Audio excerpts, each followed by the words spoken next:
Welcome friends to Business Mindset. My name is Amadi Fineface Chikadibia. Today I would like to take you on the subject how to identify business opportunities as young people.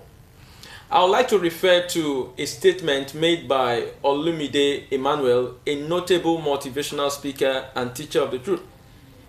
He said, if you major in solving people's problems, you have discovered a gold mine for yourself, because every successful person lives on this.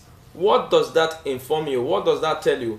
It means that in identifying business opportunities, the first step is to identify problems. The next thing is, how do I solve these problems? Now, everybody could see problems, but not everybody could take the further step of solving those problems.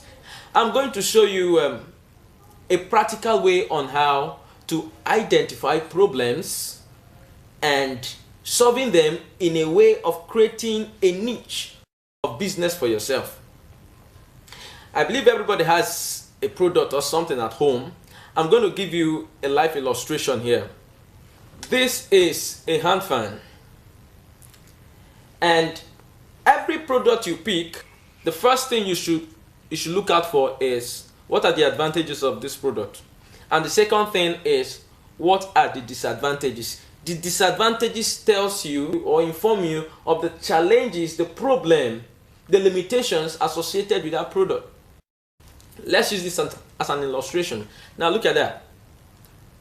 I'm not going to do this for too long because I'm a human being, and after some time I'll begin to feel pain here. My wrist will get tired. I'll switch over to the other hand, and the same thing will happen. I will continue to do this and do this. So what does this inform me? This tells me that using a hand fan has an advantage of cooling me, fine, but it has a disadvantage or a limitation that it makes me get tired easily without achieving satisfaction.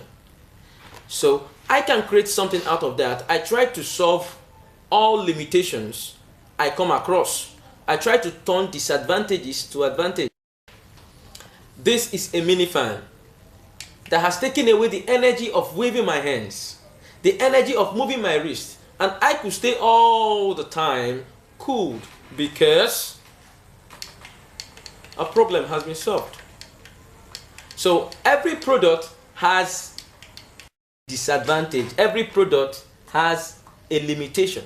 So identify the problem of that product and try to see how you can solve it. Anything you do in trying to solve the effect or directly in solving COVID-19 or its effect will be something that will give you a very great opportunity, because everybody will be in need of it. The government has said wear face masks. Organizations are saying without face masks, no entry.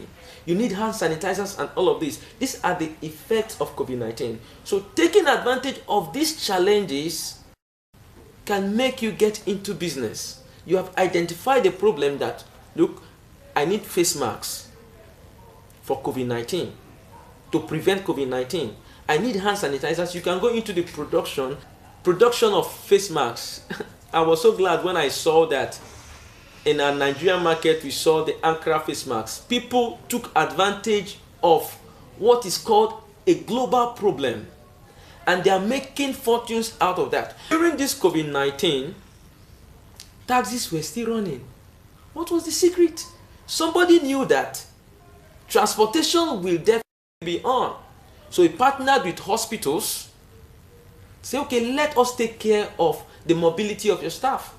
And while other taxi men were locked down in their houses, he was on the street, he was on the road making money. This is the attitude I am talking about. The second wave of coronavirus is already on. So we are not going to fold our hands and stop our income flow. So take advantage of what you can do. During this coronavirus period, you know that people were going to the market to buy food that can stay for a long time because they didn't know how much time it's going to take for the lockdown to be over. Do you know that if you go into food processing, drying fish, drying meat, drying some of these things that can last for a long time, it's going to keep you in business. It's actually going to keep you in business. Nevertheless, whatever you do, don't leave God out of it, because God is the primary definition of our success. This is where I'm going to wrap up today's segment on business mindset. Stay tuned as I hand over to my friends Atat and Helen. Youth Forum, we've got